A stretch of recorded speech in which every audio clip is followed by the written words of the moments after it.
Career counselling थर जे शागिर्दनि ख़ासि तौर ते नियाणियुनि खे बहितर तालीमी मौक़िया फ़राहम करणु जदीद तालीमी सिख्या ऐं थर फाउंडेशन जे स्कूलनि में पढ़ाईंदड़नि उस्तादनि जी सिख्या लाइ कराची में 3 ॾींहं जो मुतालाती दौरो मुनक़िद कयो वियो। थर फाउंडेशन थरपाकड़ में शागिर्दनि जे उस्तादनि जी तालीमी सिख्या लाइ अहम अॻभराई कंदे कराची में ख़ासि मुतालाती दौरो मुनक़िद कयो।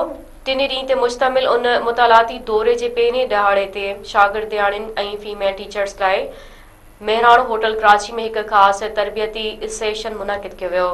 तक़रीब में Shaheed Zulfikar Ali Bhutto institute of technology जे इंफॉर्मेशन टेक्नोलॉजी शोबे जी director Waheeda Mahsar, Ishfaq Memon, GM Thar foundation Farhan Ansari, GM HR ऐं communication Tamkeen Sardar Faisal, GM art Ekta Setani, अल्लाह वधायो हाजाणी, सोनिया चाचड़ समेत उस्तादनि ऐं शागिर्दनि शिरकत कई।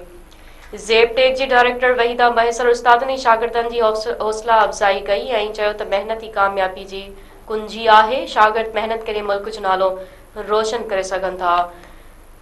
अशफाक मेंबर चयो त नामुमकिन खे हासिल करणु सिख्या हासिल करणु घुरिजे जेका वक़्त जी ज़रूरत आहे।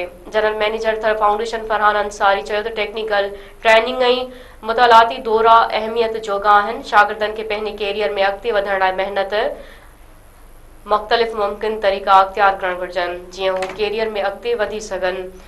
जीएम HR ऐं कम्युनिकेशन तमकीन सरदार फैसल चयो त शागिर्दनि खे पंहिंजे मुस्तक़बिल जे हवाले सां वॾा ख़्वाब ॾिसण ऐं उन्हनि जी पूराई लाइ कोशिशूं वठणु घुरिजनि। जीएम आर्ट एकता सेताणी चयो त मुख़्तलिफ़ शोबनि में अॻिते वधण लाइ शागिर्दनि जे कैरियर काउंसलिंग करणु घुरिजे जीअं हू पंहिंजे मुस्तक़बिल जी पेशी लाइ बहितर चूंड करे सघनि।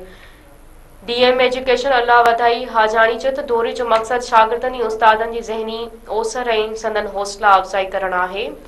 सेशन में TCF जी टीम पिणु शिरकत कई ऐं थर फाउंडेशन तरफ़ां उस्तादनि ऐं शागिर्दनि खे मौक़ियो फ़राहम करण ते संदनि थोरा मञिया। मुतालाती दौरे दौरान ज़ेब-टेक, CVU, मकली समेत मुख़्तलिफ़ हंधनि जो दौरो पिणु कयो वियो।